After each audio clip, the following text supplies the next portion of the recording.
chegamos no vídeo em que nós falaremos sobre sexualidade e adolescência. Nas aulas que nós tivemos até aqui, nós já podemos perceber a importância de pluralizar, como são múltiplas as experiências relacionadas à sexualidade, como são múltiplas as experiências relacionadas à adolescência. Um exemplo que eu gosto bastante, aqui são 2 estagiários que eu tive, né? É o Matheus e a Anelisa. E esses 2 estagiários, olha, eles estão com uma fantasia de ET.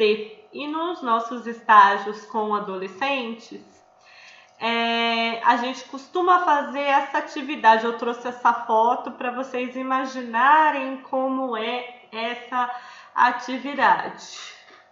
É assim, imaginem um grupo de adolescentes, mais ou menos 15, 20 adolescentes, e aí chegam os estagiários vestidos de ET dizendo assim: olha, nós somos seres de outro planeta e nós viemos até aqui porque a gente está fazendo uma pesquisa interplanetária. Nós estamos percorrendo diferentes planetas para responder uma pergunta nossa, uma curiosidade nossa. E a pergunta é: como que pessoas que se gostam se relacionam? Como é? A gente está vendo em diferentes planetas. A gente viu que aqui vocês chamam um jeito de se relacionar de namoro. E aí, como é que as pessoas namoram aqui? Né? Vocês falam de algo que, pelo que a gente entendeu, chama paquera. Como que as pessoas paqueram aqui? Lá no nosso planeta, quando uma pessoa está interessada em ficar junto com a outra, a gente costuma fazer assim: uma coloca o dedo, aí a outra coloca o outro dedo, e as duas encostam o dedo. Na hora que as pessoas encostam o dedo, elas falam o que elas querem, falam em voz alta. Então uma pode dizer assim: beijar. A outra pode dizer assim: ver filme. Uma pode dizer assim: dormir abraçado. A outra pode dizer viajar. Então, assim, a pessoa fala em voz alta. Agora vamos imaginar que as duas pessoas falaram a mesma coisa, né? Eu quero transar. Aí a outra fala transar. E aí acontece. Se as duas querem a mesma coisa, mas antes de acontecer, as duas precisam falar em voz alta. E aí, geralmente os adolescentes falam: como assim você vai falar em voz alta o que você quer com a pessoa? Não, geralmente aqui a gente disfarça. Geralmente a outra pessoa não sabe muito bem se a gente está com interesse nela, não sabe muito bem o que a gente gostaria de fazer. Né? E outra diferença é que lá no planeta não é dividido em meninos e meninas, não é dividido em homens e mulheres, são pessoas daquele planeta, né? Outro conceito de pessoa. E aí, como que é aqui com essa história de vocês se dividirem em meninos e meninas, em homens e mulheres? É diferente para os meninos? É diferente para as meninas? Como que é? E aí os ETs, esses personagens ETs vão perguntando como que é no planeta dos adolescentes. E é muito interessante quando eles entram assim na brincadeira e começam a tentar explicar o que é o planeta, né? Por exemplo, vão tentar explicar o que é uma festa, ou em termos mais recentes, né, o que é um aplicativo de paquera, né? Como que é quando alguém está afim de alguém, como que alguém demonstra interesse por alguém. E, gente, se a gente for pensar, não é nada simples dar essas respostas, né? Parece, como a gente não para refletir, não para dialogar, parece algo espontâneo e algo natural. Mas não, envolve o aprendizado de vários padrões sociais, de várias expectativas, de várias formas que nós vamos ao longo da vida aprendendo do que é gostar, o que é se interessar por alguém, o que é se atrair por alguém, como é para demonstrar esse interesse, como é se aproximar. Tudo isso envolve processos de aprendizado, envolve uma série de aprendizados. Então, eu reuni aqui, na verdade, eu tenho um capítulo da minha tese de doutorado que chama Entre Enigmas e Roteiros. No sentido assim, de que são muitos os enigmas quando uma pessoa se interessa pela outra, né? Desde o enigma do que a outra pessoa deseja, o enigma, será que a outra pessoa me deseja? Mas também o enigma do nosso desejo e de como lidar com o nosso desejo, se a gente expressa ou não o nosso desejo, como expressar. São vários os enigmas. E, ao mesmo tempo, são vários os roteiros, no sentido de que a cultura, ela traz alguns caminhos que se espera que sejam seguidos. Alguns caminhos que são bastante atravessados, inclusive, pelas questões de gênero. Como se espera que as meninas expressem seus sentimentos, como se espera que os meninos expressem seus sentimentos. Tem diferenças em relação às expectativas de feminilidade, às expectativas de masculinidade. Muitas vezes as meninas e mulheres ouvem assim, não, você não pode mostrar que você quer, você tem que se dar o valor. Como se dar valor fosse esconder o que a gente deseja, como se fosse esconder que a gente deseja, que a gente tem interesse, né? Ah, não pode ser fácil. Olha como existe aí uma série de padrões repressivos, né? Em relação aos meninos também existe uma série de padrões para os meninos e homens, como os homens estão sempre interessados em sexo, o que importa para os homens é sexo, com uma série de restrições quanto à expressão de sentimentos. Então, olha só, né? Como que a gente pode olhar para esses enigmas dos desejos e para esses roteiros culturais, buscando ultrapassar essas barreiras que colocam as experiências de uma forma tão normatizada. E como essa normatização, como se houvesse um modelo normal de desejar, como se houvesse um único modelo normal de sentir atração, de sentir interesse, como se houvesse um único modelo normal de se relacionar, prejudica muito que as pessoas possam viver e dar significados às diferentes experiências, né?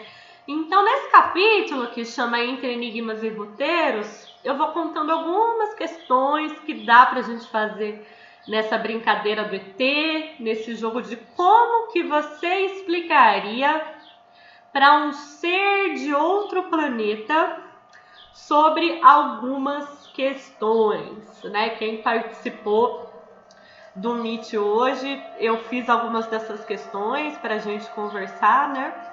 Como que você explicaria para um ser de outro planeta como é isso? Então, vou elencar aqui algumas questões. O que faz com que duas pessoas se sintam atraídas entre si? Como uma pessoa que se sente atraída por outra pessoa demonstra essa atração? Como que demonstra essa atração? Como uma pessoa que sente atração pode imaginar se a atração é ou não correspondida? Será que a outra pessoa me corresponde? Como que eu posso imaginar? Como pessoas que estão interessadas em se envolverem se aproximam? Como que é essa aproximação? O que muda nas interações de pessoas que estão interessadas em envolverem-se afetivamente e ou sexualmente? Como que tem início o envolvimento afetivo? Como que tem início o envolvimento sexual? E como esses envolvimentos afetivos e sexuais se combinam? A pessoa que eu gosto é a mesma com quem eu vou querer fazer sexo? A pessoa com quem eu faço sexo é a mesma que eu vou amar? E quando é a mesma? Quem eu amo e quem eu faço sexo? Como que esses envolvimentos se combinam? E como se diferenciam? Quando as pessoas se tocam, se acariciam, se beijam, se estimulam, o que as faz sentirem-se excitadas? O que desperta sensações prazerosas? O que desperta sensações desprazerosas? Como as pessoas se expressam sobre as sensações prazerosas e desprazerosas que experimentam e que desejam experimentar? Como que elas contam o que excita, o que não excita? Como que é o diálogo, a comunicação? Como que as pessoas que se envolvem conversam entre si? O que demonstram de forma direta? O que demonstram de forma indireta? O que sentem? O que fantasiam? O que esperam? O que falam e o que calam sobre o que sentem, o que fantasiam, o que esperam. Então a gente vai vendo que tem toda uma dinâmica do que as pessoas contam e o que elas não contam, o que elas expressam, o que elas não expressam e caso expressem, como expressam do que sentem, do que desejam, do que tem prazer. É bem complexa as experiências nesse campo da sexualidade. O que é que pode mudar nas interações entre as pessoas após terem se envolvido afetivamente ou sexualmente? O que motiva a escolha para que os envolvimentos tenham continuidade, para que as pessoas continuem se envolvendo? O que motiva a escolha para que os envolvimentos não continuem, as pessoas decidam não ficar juntas novamente? O que acontece quando os sentimentos e as expectativas não são compatíveis? Como as pessoas lidam com as frustrações? Uma boa pergunta, né? Como se sentem e o que fazem quando há compatibilidade de desejos e interesses? Nossa, Marcela, mas quanta pergunta! Mas realmente não são muitos os enigmas quando alguém deseja alguém? Quando alguém deseja alguém que deseja esse mesmo alguém, ou quando alguém deseja alguém que não corresponde a esse desejo, quando alguém deseja alguém e conta que deseja, demonstra que deseja, ou quando alguém deseja, mas não demonstra diretamente que deseja. Ixi, quantos enigmas, né? Aos enigmas e aos roteiros, às expectativas culturais. Imaginem para os adolescentes, né, diante desse montão de perguntas, a gente imaginou essas perguntas como se fossem seres de outro planeta que chegam e querem entender como é que são os namoros, como é que são os relacionamentos aqui. Mas imagina que quando os adolescentes estão passando por uma experiência de gostar de alguém pela primeira vez, de se interessar por alguém pela primeira vez, de sentir atração, sentir desejo, também são muitas as perguntas. Muitas as perguntas sobre o que é que eu estou sentindo, como é que eu lido com o que eu estou sentindo, eu demonstro ou não demonstro o que eu estou sentindo. E a outra pessoa, o que é que a outra pessoa está sentindo? Então, olha só, são muitas as perguntas. E nenhuma dessas perguntas pode ser respondida com explicações precisas. Tipo, para você saber que alguém gosta de você, você faz assim. Quando você gosta de alguém, você faz assim. Não tem como, né, responder de uma forma precisa. Até mesmo é difícil dar alguma explicação satisfatória. Fica aquele enigma mesmo, né? O enigma sobre o que é o desejo e como lidar com o desejo. Imaginem, né, se a nossa cultura tivesse rituais e para adolescentes da nossa cultura que estão lidando com essas primeiras experiências. Primeira experiência de desejar alguém, de sentir atração por alguém, de sentir interesse. Imagina que tivesse uma cerimônia de iniciação. E nessa cerimônia de iniciação eles vão receber um dicionário. com o que significa cada palavra nesse campo das trocas afetivas e sexuais. E também ia ter um manual de instruções sobre como fazer, o que fazer, quando fazer, em que sequência, de que forma.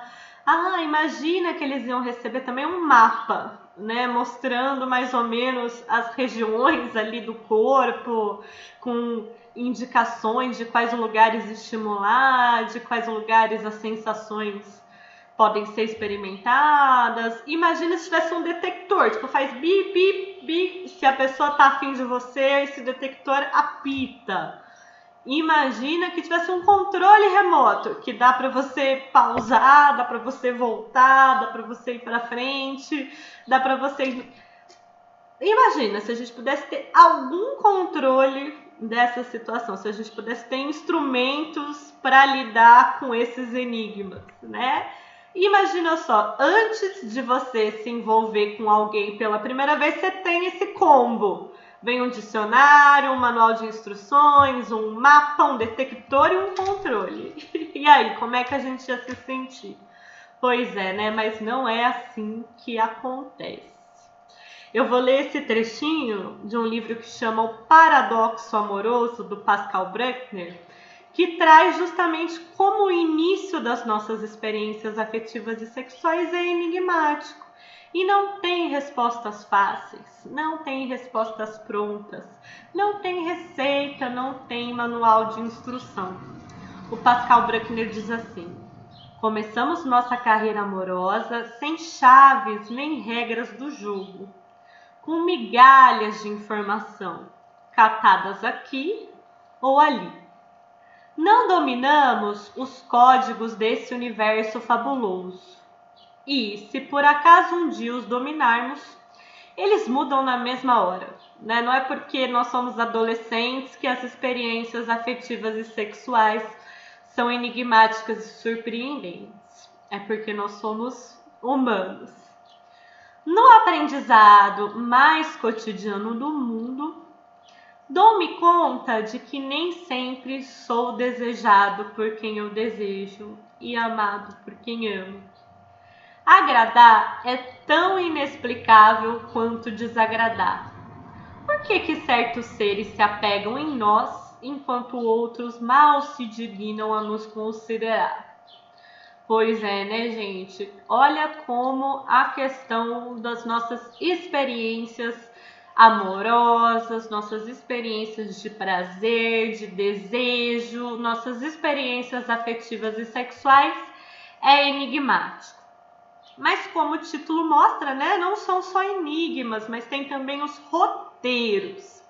Não tem chave, não tem regras do jogo, não tem fórmulas, mas o fato de não haver coordenadas exatas não é uma ausência de referências. Nossa cultura tem sim referências do que é esperado. O que é esperado quando alguém deseja alguém, o que é esperado quando alguém se interessa. Isso não quer dizer que as experiências vão acontecer conforme eu esperava, mas é importante conhecer esses roteiros, conhecer essas referências para que a gente possa dialogar sobre elas, inclusive para que possam ser transformadas, né? Falar de sexualidade, e isso é bem importante para a gente pensar em trabalhar o tema sexualidade na adolescência.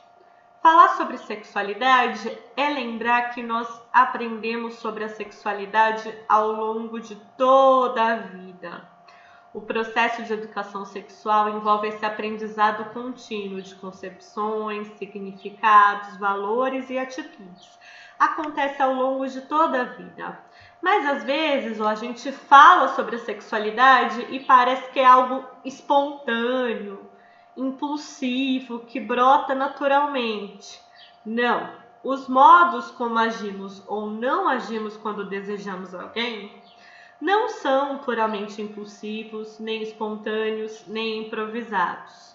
Existe o que nós chamamos de roteiros. O termo roteiro sexual vem desses dois autores, o John Gagnon e o William Simon, né? Em inglês o termo é sexual script, né? Script. os roteiros, e eles definem assim: a experiência efetiva do sexual e o que é feito sexualmente pelos indivíduos resultam das circunstâncias particulares de aprendizado de uma cultura específica. Falar sobre sexualidade é falar de aprendizados. O campo do que é aprendido inclui todos os aspectos do sexual, inclusive a interpretação dos acontecimentos pertinentes à excitação sexual, ao prazer sexual, ao clímax sexual. Também tem aprendizados nesse campo. As pessoas aprendem a ser sexuais em culturas específicas e em grupos sociais específicos dentro de qualquer cultura. Então, falar da sexualidade é falar dos enigmas do desejo, mas também dos aprendizados de expectativas, padrões e referências sexuais que nós temos ao longo da vida.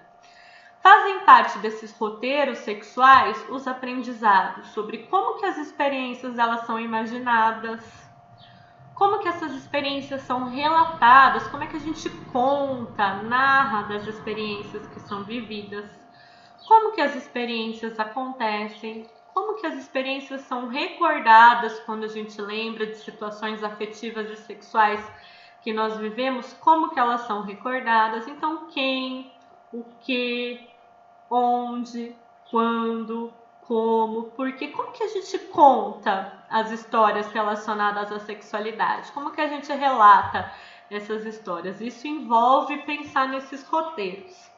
Trabalhar esses roteiros com adolescentes ajuda para a gente pensar esse campo das primeiras experiências.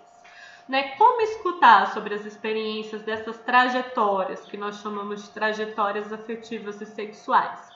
Quando nós desenvolvemos grupos sobre sexualidade, é uma oportunidade da gente pensar como que essas trajetórias são imaginadas, como que elas são contadas, o que se espera, como se vive, e ir trazendo para o diálogo essas questões, né? Como que são os primeiros beijos, as primeiras ficadas, os primeiros namoros, as primeiras práticas sexuais. Então a gente vai conversando com os adolescentes, essa dinâmica do ET inclusive ajuda a gente dando nomes, porque geralmente a gente não dá nome para as formas de se aproximar, para as formas de se envolver, para as formas de sentir prazer e ir colocando em palavras, trazendo para o diálogo esse campo das trajetórias afetivas e sexuais. No nosso próximo vídeo eu vou contar um pouquinho como que são os grupos de educação sexual realizados com adolescentes, né? Como é que a gente busca promover o diálogo e a transmissão de informações com os adolescentes.